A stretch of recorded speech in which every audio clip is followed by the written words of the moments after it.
Aí você pode falar, mas pastor, e agora, né? Então eu posso dar R$ 1 para o meu pastor? R$ 10? Ó, pastor, toma aqui, ó, R$ 10, né? Aí, obviamente não, né? Que você vai ser o seu salário. Obviamente não. Peraí, né? Isso aqui é uma brincadeira, claro. Mas a ideia é que você pondere e entenda que é muito mais do que o que a lei diz. Porque tem muita gente que fala, o que que a lei diz? O que a lei diz, né? Irmãos, é como os fariseus, né? O que que a lei diz aí? Vamos fazer o que a lei diz aí e tal. Não. Veja o que está por trás da lei. Veja o que está na intenção, né? Então, a intenção do coração é muito mais importante. Então, o amor que você tem, como eu disse, pelo seu pastor, vai fazer com que você pense, raciocine em como você pode, ou a igreja junta ali, unida, oferecer um salário que seja digno ao pastor, conforme o princípio de 1 Timóteo 5. Então, a nossa lei aqui não é a CLT, é 1 Timóteo 5, certo? A partir do verso 17. A nossa lei, a lei da igreja para a questão de salário do pastor é 1 Timóteo 5.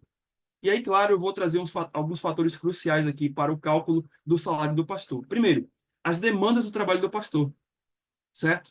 Então, por exemplo, é uma igreja pequena, é uma igreja grande, é uma igreja que já está madura, todo mundo já faz muita coisa, é uma igreja que já está no início, está em plantação ainda. Como é que são as demandas do pastor? O que que esse pastor vai fazer aqui? Certo? Então, tudo isso tem que ser ponderado para você calcular o salário do pastor, para você entender quanto deve ser o salário do pastor. O custo de vida daquela região. Então, tem regiões, por exemplo, aqui no Rio, que são mais baratas de viver. Graças a Deus, eu estou numa região muito barata de viver. Eu estou no subúrbio do Rio. Mas tem outras regiões que já são próximos da Zona Sul, que são áreas nobres, em que o custo de vida, e temos igrejas lá, é mais caro para os pastores que estão lá. Ok? Então, isso aqui é importante, é você entender qual o custo de vida da localidade, da cidade, do bairro em que o pastor está.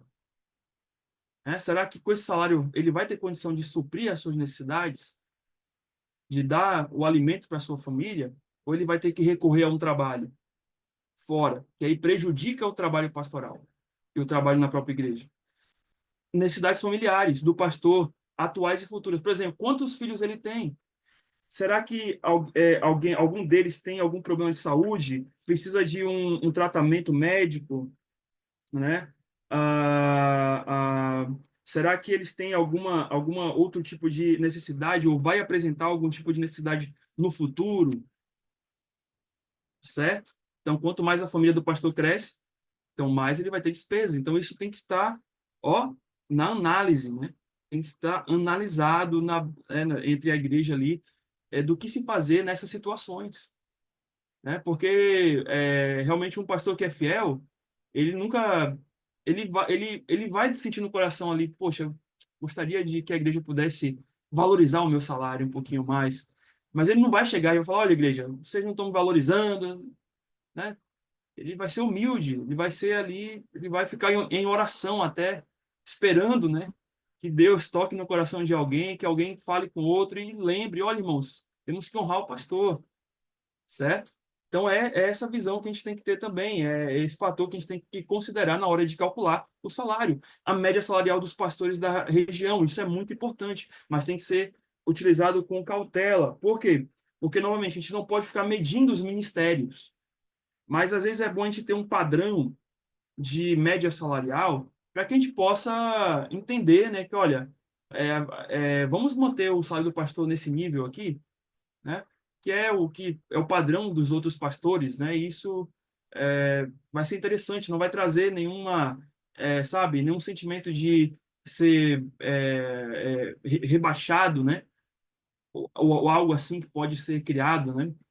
Na mente do pastor e por aí vai, mas tem que ser usado aqui com cautela, porque os ministérios, cada ministério é diferente.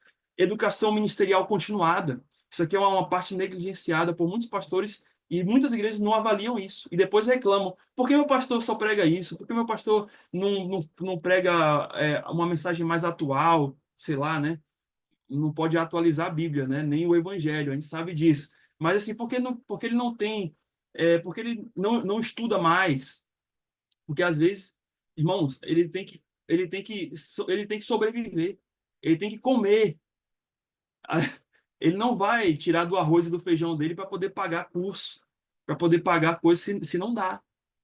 Ele tem que se manter primeiro, certo?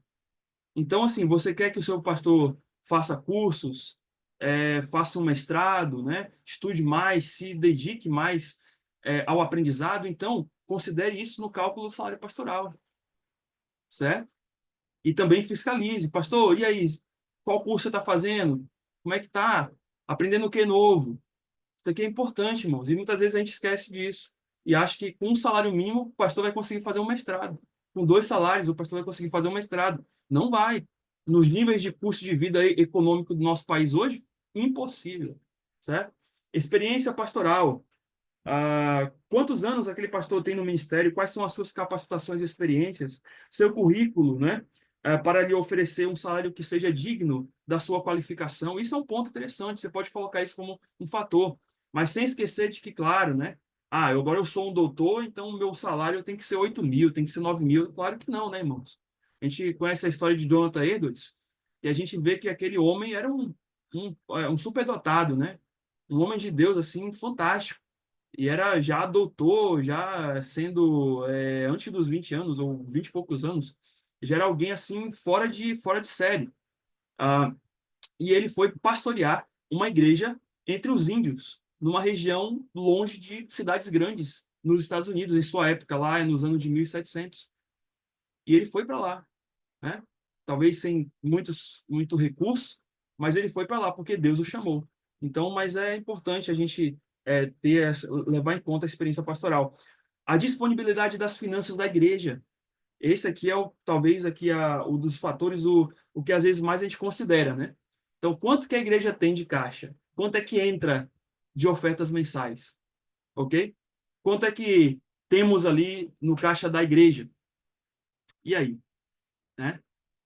Será que a gente consegue ofertar ao pastor um salário, 3 salários, quatro, cinco, seis? Então, eu creio que esse é um fator importante, né? É o que mais é levado em conta. Mas se a igreja tem à disposição como ofertar um bom salário ao pastor, sendo que ela não tenha problemas com as demais despesas que tenha ao longo do mês e do ano, então, que ela pense nos outros fatores e que ela disponibilize ao pastor um salário que lhe seja digno. Então, eu gostaria de apenas apresentar aqui alguns fatores para você ter em mente no cálculo. Não ficar só, tem que dar 2 salários, 13º ali certinho, né, as férias, né? Ao invés da gente mirar na CLT, vamos mirar em 1 Timóteo 5 e considerar esses fatores aqui, ok?